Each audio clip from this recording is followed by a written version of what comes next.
This week on the Virtual Skeptics, Bob laments the decline of Colorado public broadcasting. Eve discusses little tiny sperm-killing ninjas. Sharon talks about Mars giving us the finger, and Tim talks about nothing. I'm your host, Brian Gregory, and I have maggots in my scrotum. Is that hell? You guys can come on now. Okay, another week, another Virtual Skeptics. Our illustrious panel this week is Bob Blaskiewicz from Skeptical Humanities, Eve Siebert also from Skeptical Humanities, Sharon Hill from the Doubtful News and the Sound Sciencey column on CSI, and Tim Farley, a JREF fellow, and from whatstheharm.net and SkepTools. Yay! How you doing, Brian? I'm doing all right. Let me see if I can switch. There you go. So now you guys can get some video time as well. So what's going on this week? What's going up this week? I have an update. Go for it. Last week I talked about David Barton's book getting pulled by its publisher, and Sharon had asked, what's going to happen to the rights now? Well, it turns out that Glenn Beck has charged in on his white horse and is going to publish this history book of David Barton's. I guess it makes sense. Beck did the preface. So. Oh, did he? Yeah, he did. Oh. I have a feeling that's probably why Barton got to publish outside of his own vanity press. If correctly, you meant you actually predicted that last week. I thought he would go to his vanity press. He would go back to Wall Builders, but he has a friend who has the ability to publish him now. So. Good news, I guess. No. For him. So what else is going on? Okay, we've got, let's see, Dragon Con's coming up in a couple of weeks. Actually, no. Is it next weekend? Or I think it's like next the first Thursday. Yep. Yeah. Wow. Yeah. I'm not going to be there. Who's going to be there? I will be there. Sharon will be there. I will be there. Going to be there. And the Atlanta Skeptics are having a star party in Atlanta. Duh. It's the third. Oddly enough, this year, it's in Colorado. No. So that's the day before Dragon Con starts, which is the Wednesday, right? So I should actually have the dates on. It's a wonderful kickoff. It's a lot of fun. I've been to 2 of them, and I really enjoyed it. Yeah. It's a new venue this year, though, right? I believe they're at a restaurant, aren't they?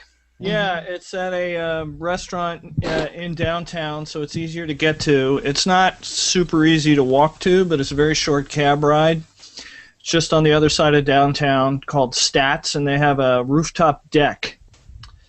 Nice. So we're going to have telescopes up on the rooftop, and the meeting room is up there.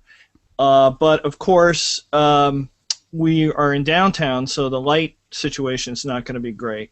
But we have the help of the eminent Fraser Kane, who is very experienced with doing star parties using this very technology that we're using here. Yeah. So we are going to both broadcast the star party. So if you can't come to Atlanta, you'll get to see Phil Plate's lecture and Nicole Gugliucci and George Rabb and Marion Call and all that. In a broadcast, and then we'll switch over and we'll be doing a star party at the party. That one won't be broadcast, but it will be so that the folks at the party, even if it's raining, will get to see telescopes. We'll get to see space because we'll have remote telescopes. We may even have one telescope on the sun and another telescope on dark stuff. So. It should be very good. If the weather cooperates, we may have both real and virtual telescopes going. I wish I was going. I'm not going. Yeah. But I'm sure it's going to be a blast. We did a checkout on Monday, and looks good. But, cross your fingers because you know how this technology is. Yep. So, let's see. Did we cover everything? Oh, there's one more thing. If you're in the DC area, sometime, actually it's September 22nd. It's a Saturday. If you're anywhere near College Park, we're having our 3rd annual SkeptiCamp. It should be quite an interesting event. We've got a number of speakers lined up already. It's going to be an all-day thing.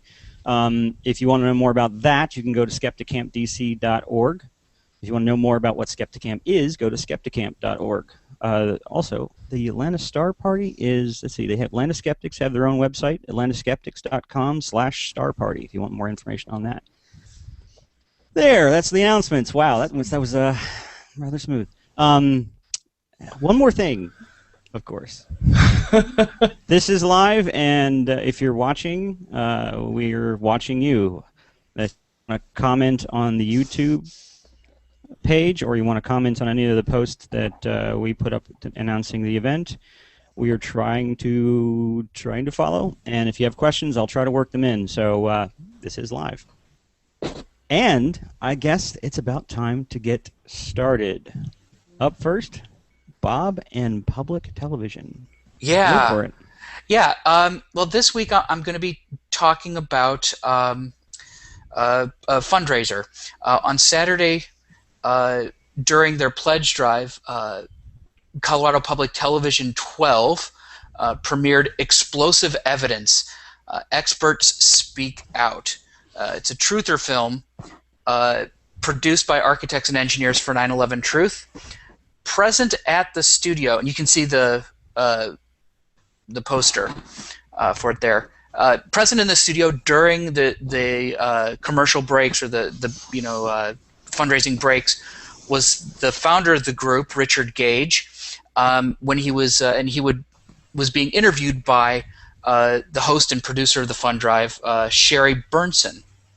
Now, the documentary that they were premiering is not new. This was an edited down version of a much longer documentary.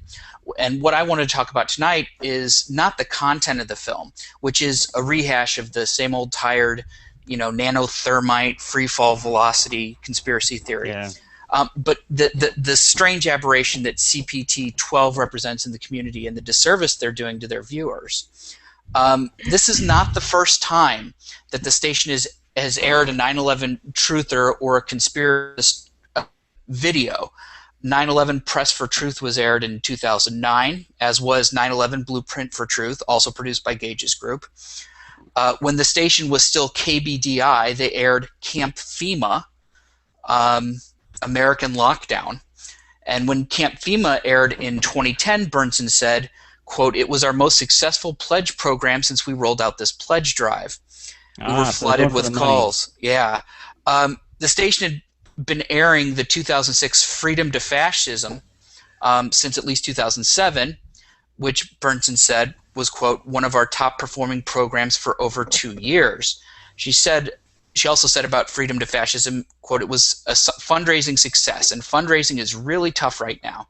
You've got to find something that's resonating with a large enough niche that it's really going to create some momentum to help us make our financial goal." And holy hell, are they using this as a money-making operation. That's terrible. Yeah, just look at all you get when you pledge your support during the program. When you pledge at the $50 level, you get a copy of the uncut theatrical release of Experts Speak Out, although I don't know if it's ever been shown in a theater. Yeah. When you pledge at the $100 level, you get the DVD and a book and another DVD, and this DVD is narrated by Ed Asner.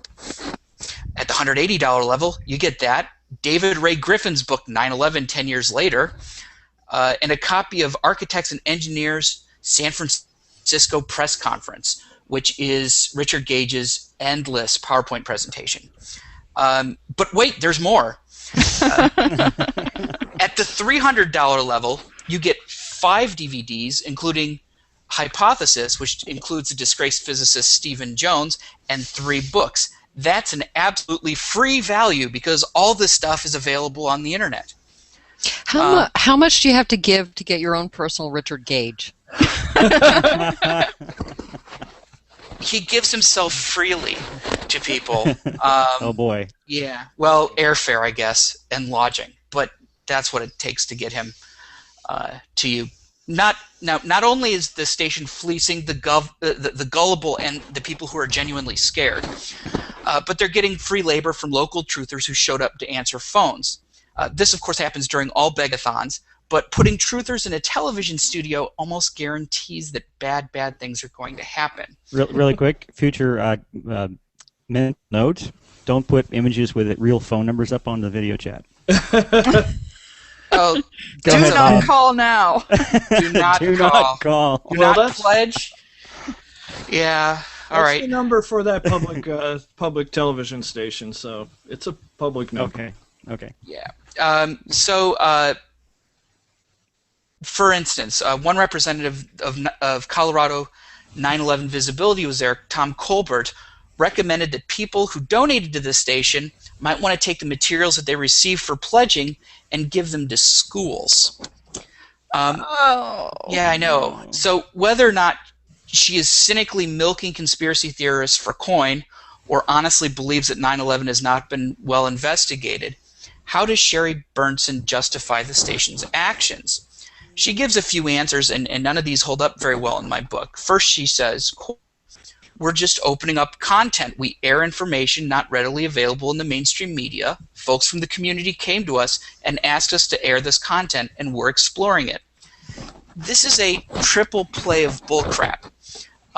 She is jacking off, JQing off. That is allowing people to make accusations while hiding behind the claim that they're just asking questions.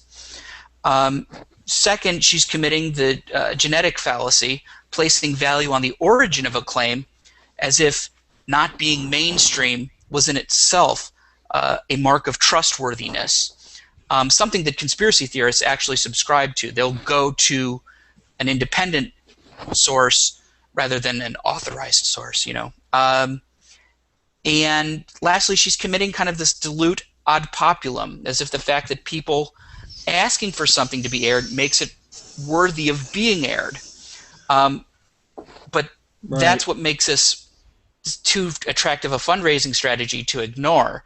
And while I think it's completely unethical, at least according to her, it's been lucrative so far. So well done, Sherry. It's sort of odd, not too terribly populum. Yeah. Right. Yeah. So any questions, class?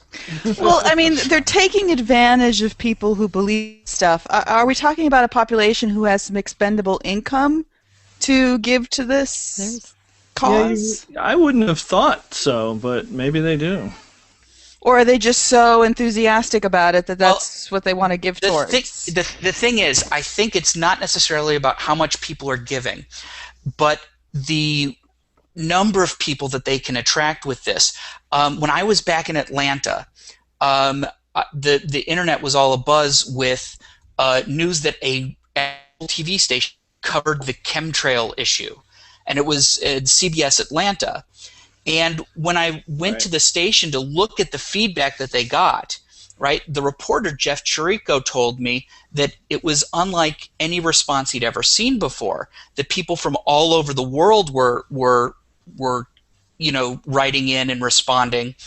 And I think that's kind of what this little group is going for. This little station out in Colorado is going for. But with a PBS station, I mean, it's not quite the same. The ratings aren't so important as they do need people to call them and give them money. Right. Right. And it sounds as if that money actually support, are. though? What does that money support, though? I mean, if you support a show like regular public show like Nature, then they use that money to buy more programs like Nature. What concerns me is that they're going to use that money to buy more crap. And Right. it looks like they actually are, because it's not the first time. They've done this several times. Well, and the other thing is that this is the type of thing that they're saving for fundraising stuff when they're holding the other shows hostage, right? Right. So we're not going to release Sesame Street until you give us money. Give me my Downton Abbey. But Exactly. we should just make absolutely crystal clear that this isn't PBS. It's not the Corporation for Public Broadcasting. It's just this one Oh, okay. Yeah, station. It's a small station in Colorado that prides themselves on talking about things other people don't talk about, regardless of the reason why people aren't talking about them, and independently produce content. which in some instances would be really useful. I mean, there was one commenter who said that, I feel on one hand torn because they show a lot of stuff about LGBT issues, but then they also show this, Right. so people are torn about whether or not they should donate. I have a question. I'd read last week, I forget where, but about conspiracy theory. I think it was it's probably in 40 and no, it was in the UK, The Skeptic. Mm-hmm. Nick Pope wrote an article about how people who believe in conspiracy theories, if it's covered in the media, they feel justified because the media is giving it some attention. If it's not covered in the media, they feel like it's a cover-up the media is part of. You're absolutely right. So how do you win with something like that? People want to hear about it because they feel it's important, yet other people, when they see it in the media, get disgusted because the media is covering something that doesn't maybe have justifiable, reason. Yeah, the response for the chemtrail thing in Atlanta, it wasn't just cathartic for them to see it aired on mainstream television. It was like cathexis. It was, sexually gratifying. It was huge for them. Oh, God. Wow. Yeah. Holy mackerel. Wow, that's salty. Yeah, but but then on the other side, if they get attention, it's validation. If they don't get attention, it's validation. You can't lose on conspiracy theorists. Yeah. It's true. Everything reaffirms what they already believe. It is kind of an interesting, piece of punctuation on a long trend, which is PBS stations using dubious stuff in their pledge drives. Because if you go back and read some of the old Swift newsletters on JREF, randy.org, Randy has railed about this for years, about how they get Wayne Dyer and Deepak Chopra and all these, very dubious people. But again, it turns out that people actually do call when these guys are on the thing selling. For a second there, I thought you were going to start bagging on doc episodes on MPT, and I was about to jump in there, get angry. Sorry, Tim. No. So up next, let's see. Eve's got this sounds fascinating. Little tiny sperm ninjas? What is this? Well, fill us in. This past week, Representative Todd Akin, who's running for U.S. Senate from Missouri, asked the politically sensitive question, "Effing women, how do they work?" In an interview with Fox News affiliate KTVI, the anti-abortion Akin was asked if he would make an exception in the case of rape. His answer, quote, "It seems to me, from what I understand from doctors, that's really rare. If it's a legitimate rape, the female body has ways to try to shut that whole thing down," unquote. And, wait a minute, hang on. He is actually correct. The female body does have ways to prevent pregnancy in the case of rape if you're a duck. Did anybody call Garfunkel and Oates about this? Sorry? Nobody gets that reference. Garfunkel and Oates, they did a song, Sex with Ducks. Never mind. I'll keep my references to myself. Rape is a huge problem in the duck community. Rape, gang rape, homosexual rape, necrophilia. Occasionally ducks are drowned. Really, they need to take back the pond movement. Wow. And because of that, many waterfowl have evolved complicated reproductive tracts that have sacs and spirals and blind alleys and hieroglyphic curses. I might be confusing them with Egyptian tombs, but definitely sacs and spirals that act as sort of sperm baffles in the case of forced copulation. However, after doing some quite serious, extensive research this afternoon, I've discovered there are some differences biological differences between human females and female ducks. I have, you can see there a picture. For starters, women tend to sit around naked reading letters. Wow. And Wow. ducks, they're not so great at reading, but they fly much better than we do. And it turns out that's human females, we don't have penis baffles. Good to know. Darn! I know. So where did Aiken get his ideas? Well, from my favorite era, the much maligned Middle Ages. According to The Guardian, they traced the belief back to the late 13th century in a Latin on English common law known as Fleta. In it, the author says, quote, "If, however, the woman should have conceived at the time alleged in the appeal, it abates, for without a woman's consent she could not conceive." This argument was based on the belief that conception couldn't occur unless both partners had orgasm, and that orgasm couldn't occur unless without consent. So only great sex could end in pregnancy. Yeah, and I'm wondering, how many fake pregnancies there were, and there, women going around like dolls for years. Anyway, now that point of view really isn't that outlandish for the Middle Ages. It's understandable. They really didn't know how women worked, and didn't have any good way to find out, really. But the view prevailed in many areas for a long time. According to the Guardian article, as late as 1815, Samuel Farr's Element of Legal Jurisprudence contained basically the same argument. There are also many examples of abortion opponents using the same arguments from the 70s to the present. My very favorite example is from Stephen Friend, a former state representative in Pennsylvania. He explained that, quote, "Rape obviously is a traumatic experience." So, fair enough, he's starting well. When that traumatic experience is undergone, a woman secretes a certain secretion, which has a tendency to kill sperm. So, yep, we secrete spermicide, and we also poo honey. We're like part duck and part bee. Put those together, you got a woman. Wait, no, we're mammals.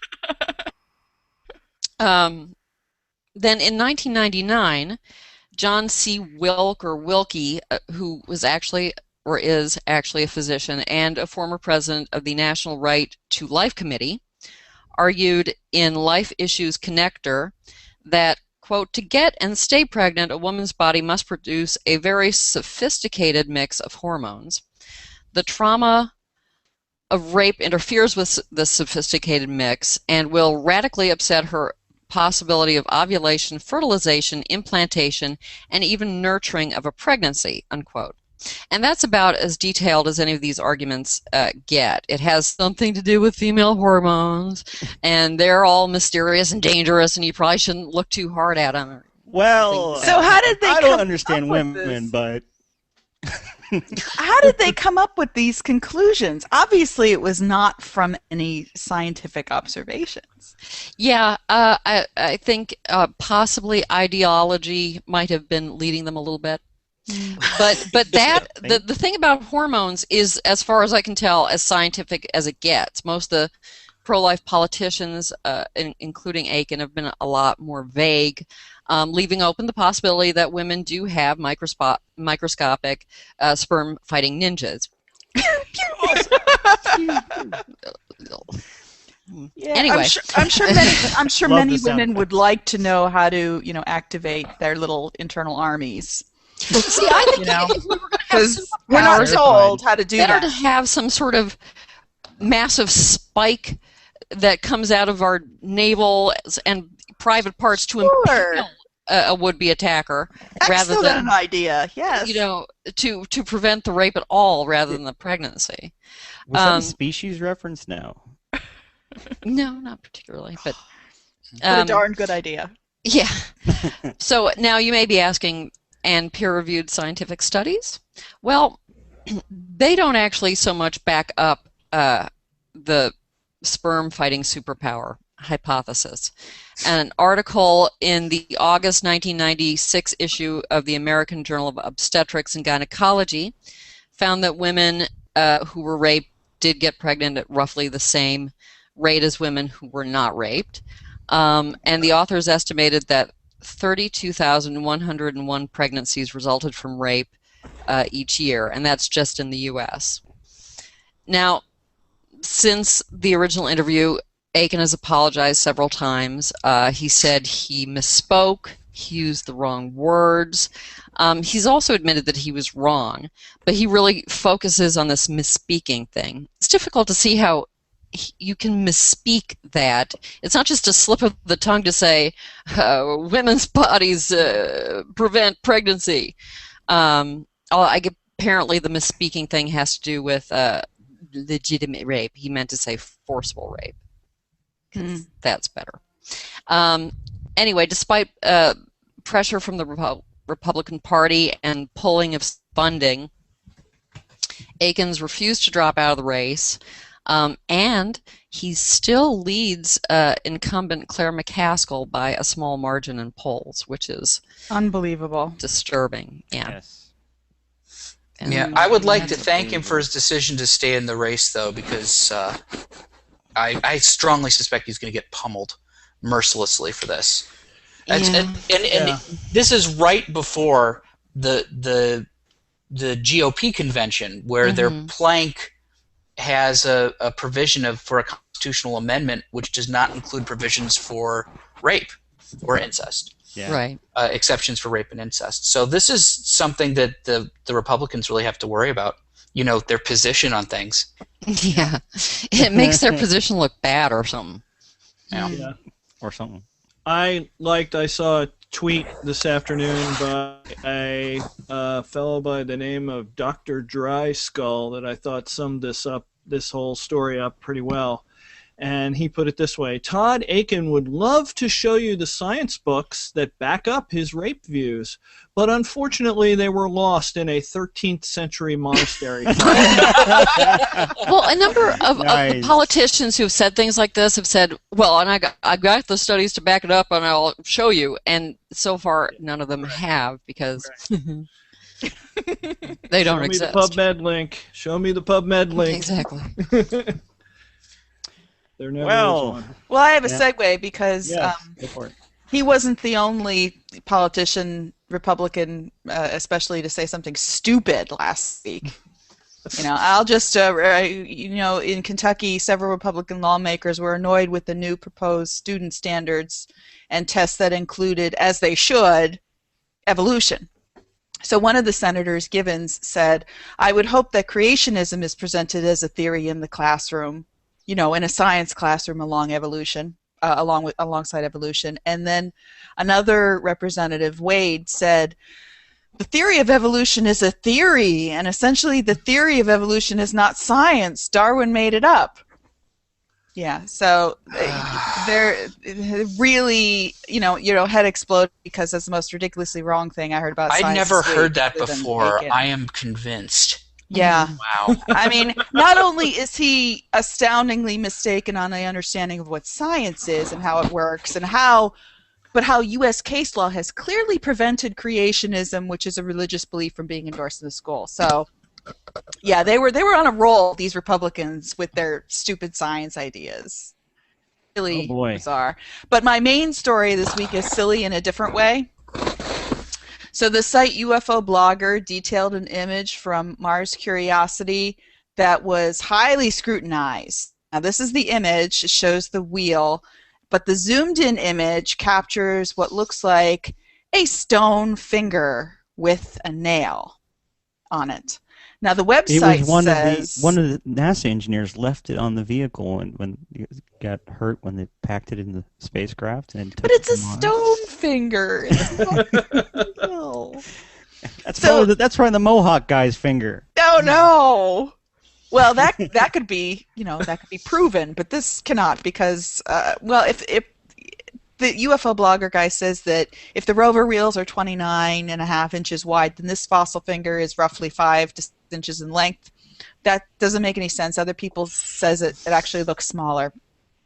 So anyway, the UFO blogger site asks, quote, "Big question, is this part of an old statue depicting humans or a fossilized finger?" Well, how about neither?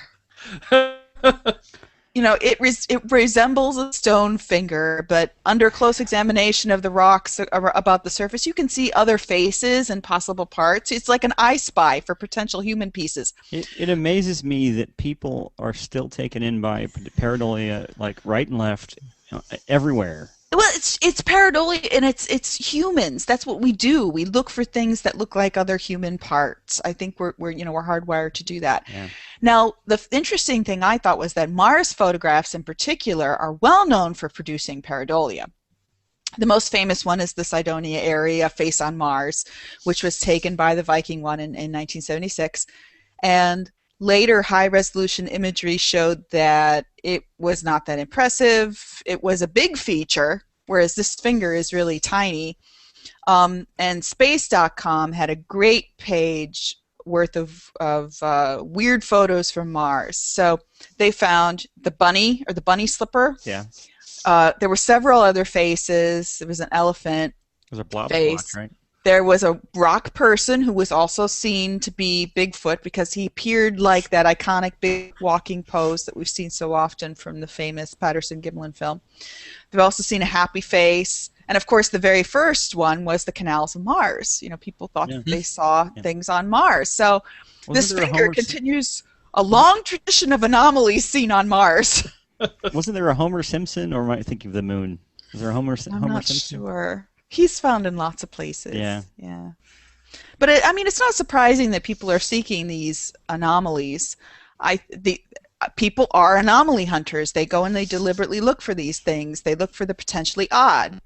But if in any data set, you'll always find something odd. You'll always find an anomaly because there are errors in measurements, there's errors in interpretation and in observations. You're going to find something odd. Then how do you explain Mount Rushmore? I don't know. Thank you. A guy with a really big chisel. QED. There you go. Yeah, that's just pareidolia, Bob. You see faces. I don't know what your problem is. So yeah, this was all over the conspiracy sites. That's where it went, and I don't know if Richard Hoagland has heard yet, but we'll see. Yeah. Fun stuff. So it makes me think of there's a let me see if I can get myself a camera. Okay, there's a oh wow, I can't remember what school it was affiliated with originally, but there's an ESP group that broke off of a major school in the Northeast. Princeton, it must be Princeton, and they started this. They started this company that produces these random number generators. Yeah, that was the PEAR Lab, PEAR. Right. Yeah, because they found extremely weak evidence that people with supposed ESP skills can predict these, or at least influence the random number generators, and it's within. I mean, it's within the pattern or the random natural randomness of this, and it's the same kind of thing. We look for patterns, we find them. Right. Right. So next up, we got Tim, and he's going to talk about nothing. I'm going to talk about nothing. Yeah, this is actually a story from a couple of weeks ago, but I thought we hadn't talked about it, and it has some interesting kind of, skeptics on the internet paying attention, kind of some of those things I was talking about at TAM. A great skeptic blogger in the UK, Andy Lewis, blogged about an FTA inspection report. Now, you might think, well, wait a minute, why is a UK blogger blogging about an FDA inspection report? Well, what had happened was Nelson's is one of the UK manufacturers of homeopathic sugar pills, and they were intending to export their stuff to the US, so that puts them under FDA concerns. So the FDA sent an inspector apparently last November, and he spent a few days there, and then they wrote a report and asked Nelson to respond to some of the issues in the report, and Nelson's apparently sent a letter back, and that letter was not satisfactory to the FDA, and so now they've gotten a warning letter, which are always publicly published on the FDA website, and it's an excellent, if you're interested in alt med, it's an excellent place to look for interesting things going on. And I don't know if he found it through a Google alert or how he found it. Maybe he just looks on the FDA site, and it's something I recommend to skeptics because you find interesting things. And this report mentioned a few different things. Now, one of the main things that a lot of the articles about it have mentioned is, of course, homeopathic remedies, the sugar pills, are often shipped in little glass bottles. And in fact, these particular ones are shipped in a little bottle that looks like the picture I just put up. And it's called a click pack. And if you've ever actually, as a joke or whatever, bought homeopathic remedies, the little bottles they come in are just kind of a pain in the neck because the pills are real small, and there's always like a little fiddly top or whatever. So apparently Nelson's has come up with this little thing that has a button on the bottom, and you click it and then unscrew the top, and there's a couple of pills in the top. And I don't know if that has any, I just hadn't seen this type of bottle, but apparently inside this container, you don't have to childproof them because you're not going to poison any children. I guess, yeah. Inside there is a glass bottle inside that plastic sleeve, and on the production line they were seeing glass shards. And there was no, the FDA said, your firm failed to implement adequate measures to prevent glass contamination and had no documentation to demonstrate that appropriate line clearance and cleaning is conducted following occurrences of glass breakage, because of course the little bottles break from time to time. And this has been a recurring problem. So, and a lot of their remedies, one of their more popular ones is one called Teetha, that's a teething remedy for babies. So can you imagine feeding your baby something that has glass shards in it? Well, isn't it like a cure for having a shredded throat? Glass shard, homeopathic glass shards? But yeah, you have to dilute it. Dilute it a lot more than they have. Yeah. Right, yeah. They hadn't done the dilution, but I thought that kind of the buried lead of the story was, because it was the second or third concern in the letter, so it was always second or third in all the skeptic blog posts on it, was that apparently they had a mechanical assembly line, and the way these sugar pills work with homeopathy, they drip the water onto the sugar pills, and apparently they actually put the sugar pills in the bottle and then drip the water into the bottle so that it drips onto the pills, and then it dries, and that's your homeopathic magic or whatever it is. But the inspector was observing these little green things go around the assembly line, and he noticed, because of vibration and whatnot going on, that every sixth bottle was actually getting no water in it at all. So the water was dripping. It was literally dripping down. 1 out of every 6 bottles did not receive the dose of active homeopathic drug solution. There's a misnomer. Wow. Due to the wobbling and vibration of the bottle assembly during filling of the active ingredient. Instead, the active ingredient was seen dripping down the outside of the vial assembly. Your firm lacked controls to ensure that the active ingredient is delivered to every bottle. And here's the thing. No homeopath noticed this. 1 out of 6 bottles didn't even have the magic that doesn't work in the first place in it, and of course none of them noticed it because none of the bottles have anything in them that'll work. Well, I thought huge story. Yeah. For some homeopathic pills, they just had to be in the vicinity of a pill that had been treated by the magic water. That's possible. I hadn't heard that. I've heard a lot of ridiculous things like homeopathic starshine and homeopathic Berlin Wall and all these other things. Yeah. So, but homeopathic yeah. dark matter, I think. Oh yeah, something Yeah, we yeah. haven't even discovered, and we're diluting it to 30C. So this pretty much did not get major press, but yet if this was a real drug company, the implications would be, incredible. I mean, if it was real, then say if it was antibiotics, you can bet we'd hear about that, and there'd be huge fines, and the product will be pulled, and we've got nothing. Lawsuits. Yeah, so I passed it along to a lot of the U.S. skeptics because it involves the FDA. And just it's an interesting story because if you follow, I like to follow skeptics in the U.K. and in Australia because what they do doesn't necessarily translate exactly to here because they have regulatory agencies that work differently than ours do. So some of the techniques they use we can't use in the U.S. But you learn a lot of interesting things like this and learn good stories, and homeopathy really seems to be, and maybe it's wishful thinking, maybe it's confirmation bias, but homeopathy seems to be melting down in the UK right now. It really is. Yeah, this is just scared. one of several stories. One of the major private insurers dropped homeopathy from their plans entirely. There's a whole European regulation thing that's coming into play, and the MHRA, which is the regulatory agency, it is or is not going to enforce that. So there was a bunch of hoopla about that. And then one of the manufacturers actually seriously suggested in a memo, an internal memo that this same blogger, Andy Lewis, got a hold of, that maybe if the worst came to worst, they could rebrand their sugar pills as confectionaries. And Which sell they them in are. the candy Yeah. department Yeah. to get around the regulation. And which just shows you that they're desperate and Cynical. It's very cynical.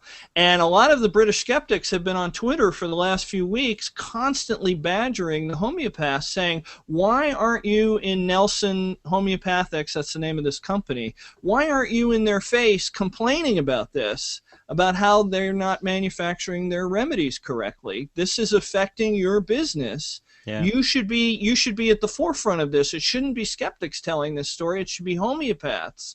And the homeopaths have been very reluctant. A few of them have said a few things, but I haven't seen any of them condemn Nelson's or say that they're going to stop using Nelson or anything like that.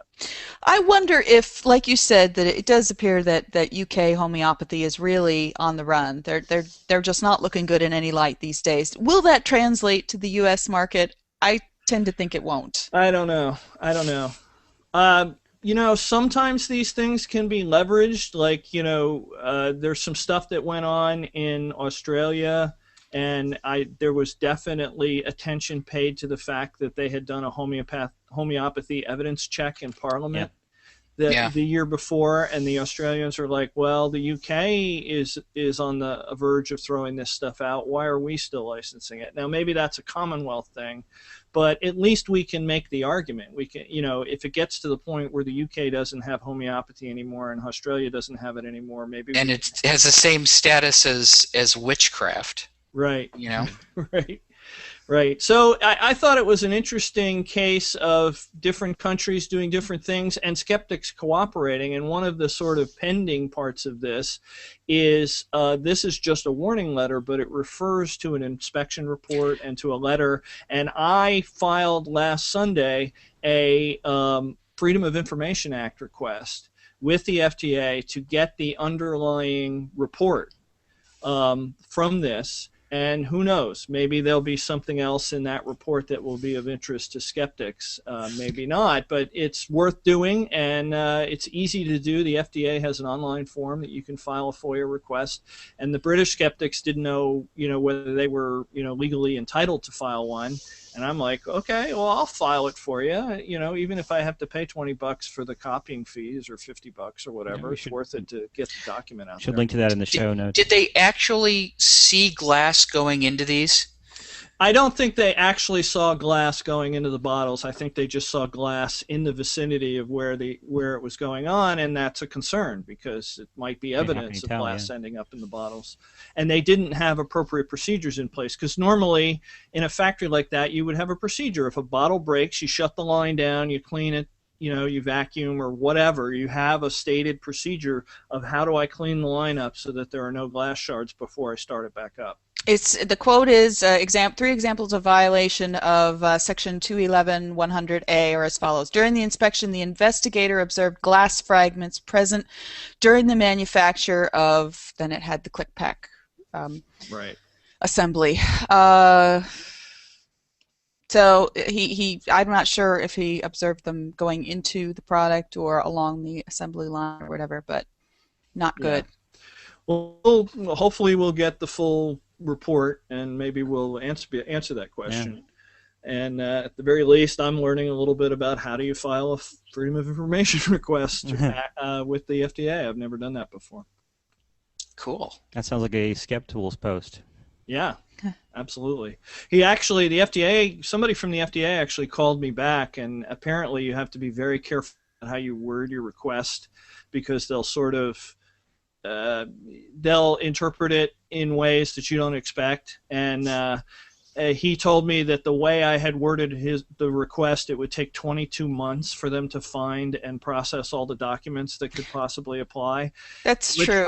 I took to mean we don't really want to do your request. But no, you have to be who knows? Very specific. Working for the government, we do get these Freedom of Information requests, and you have to ask if they're informal or if they're formal, if they're for a legal proceeding, because then you have to go back through all the emails and all the documents that are even tangentially related to it and pull those and copy those. It's a tremendous amount of time and money and effort. Yeah, so they can be abused. Yeah, and I have to give the FDA guy credit because he suggested a simpler thing that I could ask for, which is a form that I was not aware of, which is that after that inspection was done, there would have been a form FDA 483 generated. And apparently this form is well known enough that it has its own Wikipedia page. That he said if you request the form 483, that's a straightforward request and we can just do that. And that will only take 1 month or 2 months. So that's what I did. So we'll see what the 483 says, and then maybe we can follow on from there. Good. I look forward to hearing it. Yeah. So I was just checking, since we seem to be wrapping up a little bit early, I was checking the comment feed for any questions, and unfortunately I don't see any questions posted. Let's see, JD Mack did post one question. I wanted to make sure I put this in here because of the nature of the question. And that is, are these comments seen in real time by the participants? Yes, JD, they are. And if anybody has questions, please post them, and we will try to respond to them if we have time. 2 quick things. One, as we talked about last week, Mabus appearing on sites. He is now appearing on both of my websites. Oh boy. Yes. Yeah, I guess I should do, since he is angry that I remove his comments. Yeah, he's always angry. Yeah. A little bit of an update. Last week in this show, I did say that there was going to be, for everyone to look at the Montreal Gazette the next day, and no article appeared. That wasn't because I was lying. It was because the Gazette was wary about posting an article that essentially was accusing someone of something. But what happened out of that is they were talking to the police, and the big problem that we've had is the Gazette was telling us that he has restrictions on his plea, and the police were telling us they had no record of restrictions. So we were saying he's in violation of his court order, and the police were saying, well, we don't have any paperwork that says that. Can't do anything. If he does something like he did last year, you can file a new request, but we can't. Go ahead, Bob. Yeah, for anyone who doesn't know who Mabus is, I can't imagine you don't. He was an epic spammer of mega proportions, who dogged the skeptic and atheist community for over a decade, maybe. Yeah, some of his first posts, well, I don't know when his skeptic post, I guess his skeptic atheist post started around 94, but something like that. I'd have to go. I wrote an epically long blog post. It's like 5,000 words of the entire history, and it's actually still gets about half the page views of my blog, that one post. Because so many people link to it of who's this Mabus guy? Oh yeah, go here. The entire history is here. I miss his Depeche Mode videos. Yeah, Depeche Mode and everything.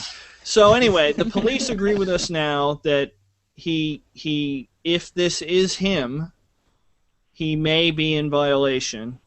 And I haven't heard anything since. So I'm taking that to mean maybe they're looking into it. I don't know. We're going to follow up. The Montreal Gazette is still interested in the story, so I pinged the reporter yesterday, and he said he hadn't heard anything, but I'm sure there will be a follow-up if nothing happens in a week or so. But, you have to be patient with the police. I don't envy them. They have a lot of other important things going on, car crashes and murders and things.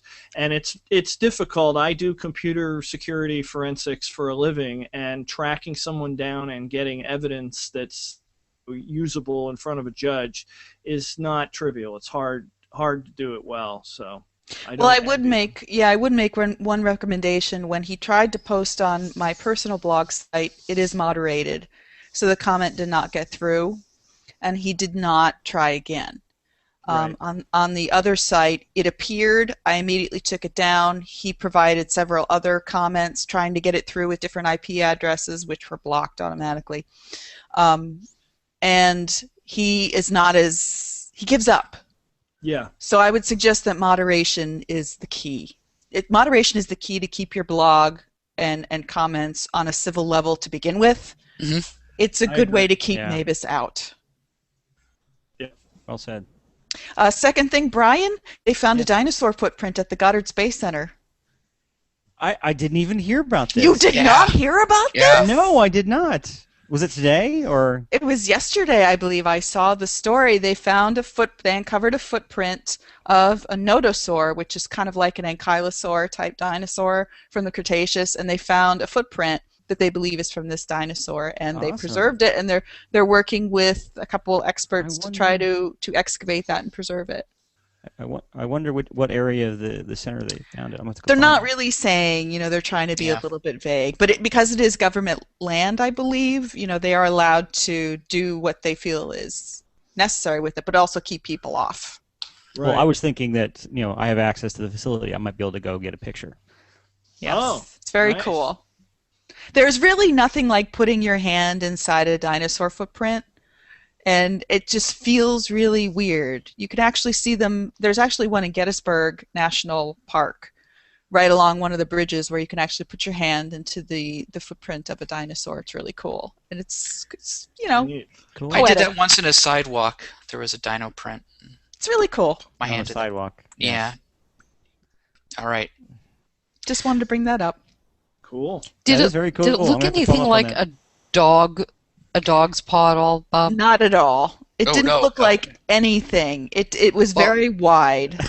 I was asking about Bob's sidewalk dinosaur. Yeah.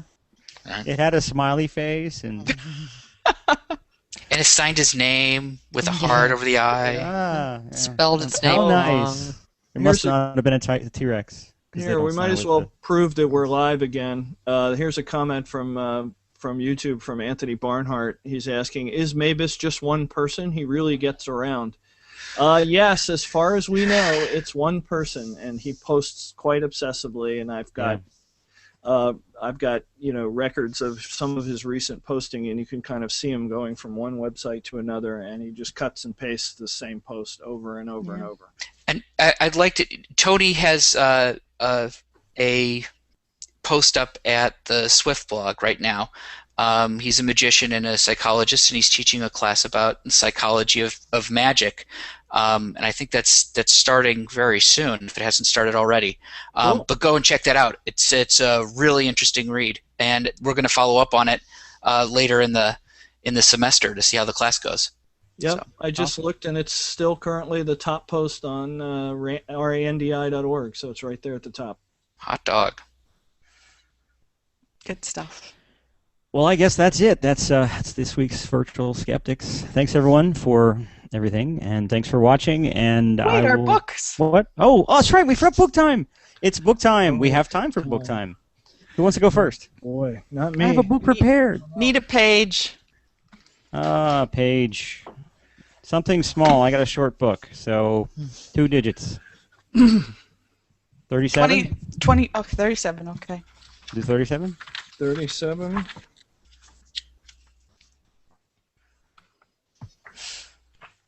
Go first, Tim. What does Sal think about Geo moving in?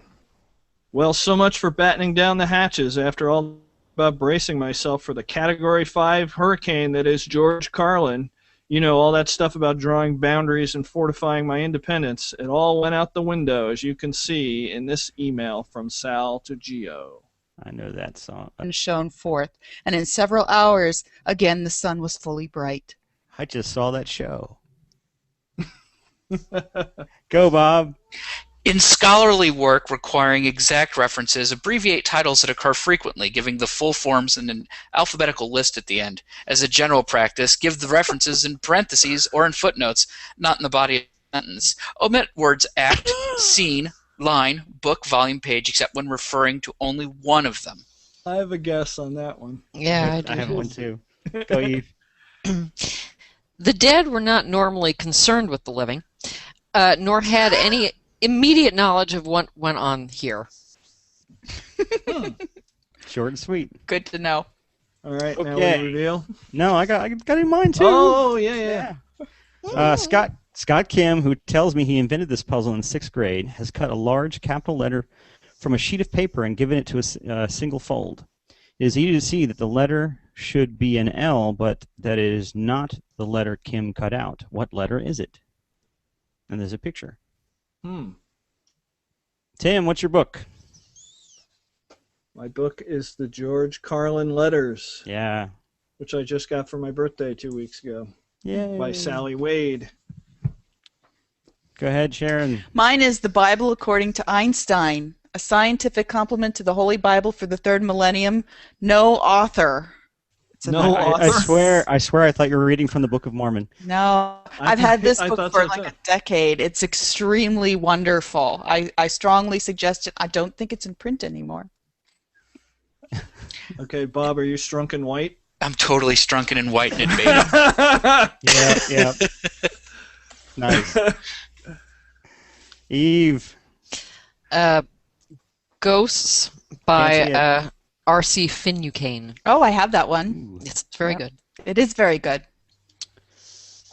Mine is, let's see here, The Best Mathematical and Logic Puzzles by Martin Gardner. Yay, Martin Gardner. Oh, yeah. So So what was the answer, Brian? you're going to have to buy the book. Okay. The answer's not on page 37, so we can't read it. No. You wanna see the I picture? get it. Let me see if you can put the picture in there. There's the picture of the shape that he's talking about. Oh, that hurts my brain. And I guess that's that, finally. And we're perfectly timed. Yay. Thanks everyone Yay, for watching. yes. Thanks everybody for being on the panel. And this was the Virtual Skeptics. Everybody dance.